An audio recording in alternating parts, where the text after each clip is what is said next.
Welcome to this week's Shiftology Live episode. We're going to be talking about the entrepreneurial leader as a change agent. Change is a topic that can be very challenging for some entrepreneurs and for leaders and for people in general. Some folks love to keep things exactly as they are. Who here has their living room set up the exact same way for the last 30 years? That tells me that change can be a little challenging. And who here changes their furniture around every other week or is moving things around constantly until they get it just right, but it's never just right, so they're always changing.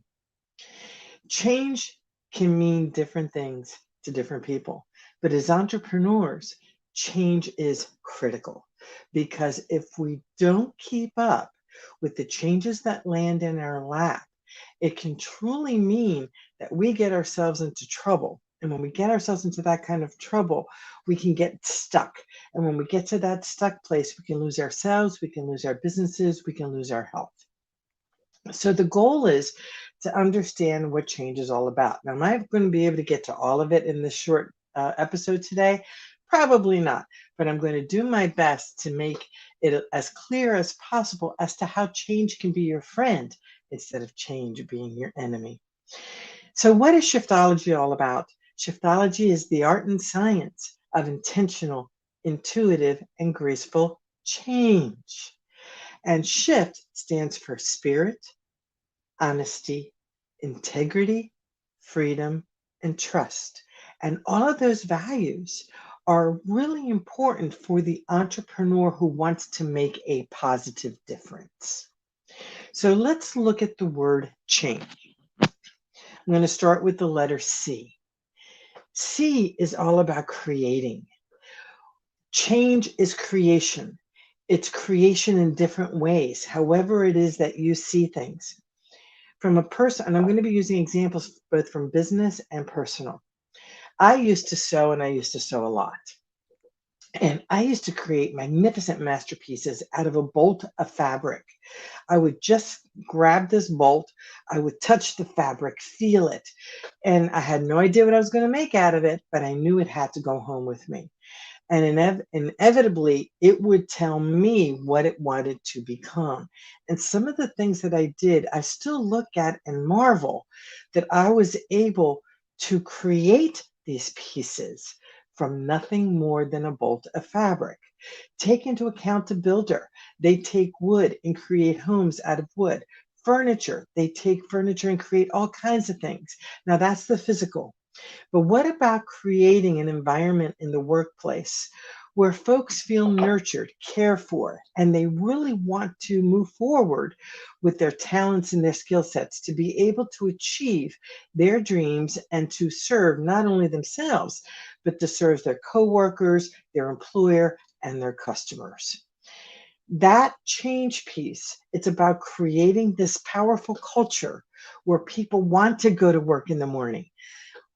Who wants to go to work where that you get out of bed, your feet hit the floor, and it's like, oh my God, another day. It's hard. And when you get to the workplace, it sucks the life out of you. Stress becomes your master instead of you enjoying what it is that you want to do. So creating the environment that you want and what you want to create is really important to understand that it contributes to your confidence, competence, and credibility. Now let's look at H. H is honesty. And this is honesty from the perspective of being honest with yourself first and being honest in everything that you do in the workplace. Oftentimes, I meet people who say to me, oh, I want to do this, this, this, and this. But intuitively, I know as their coach that something's off. They're not being honest with themselves. And one person specifically, when I really started to get deep down, dirty into it, what I found out was they weren't being honest with themselves because that everything that they were doing was to please a parent.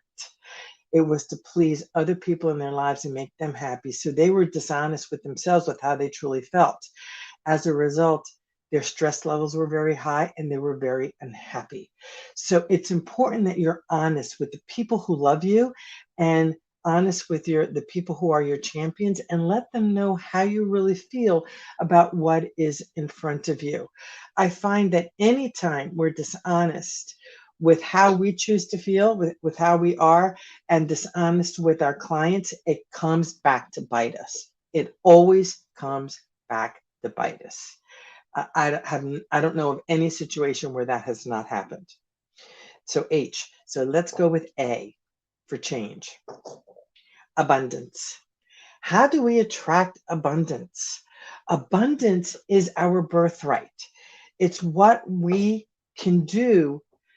It's actually naturally ours. However, what happens here is that we sometimes underestimate ourselves. Our mindset gets in the way. Our attitude gets in the way.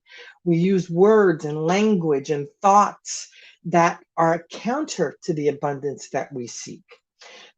For example, when we step into a place of appreciation, the energy to attract more abundance goes real high.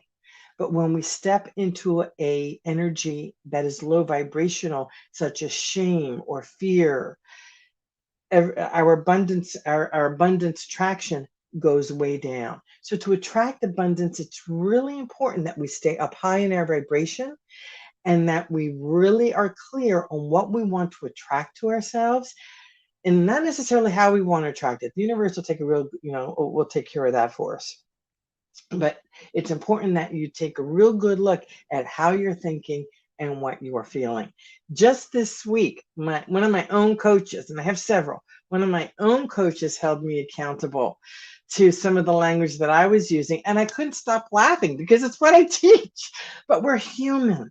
So it's important to have people in your lives who can hold a mirror up for you and let you know when you are in your own way with your mindset and excuse me, and it holds you accountable to how you're thinking, feeling, and how you're moving through in business and in your personal life. So we have C for create, H is honesty, A is for abundance and change. So N is for nurture.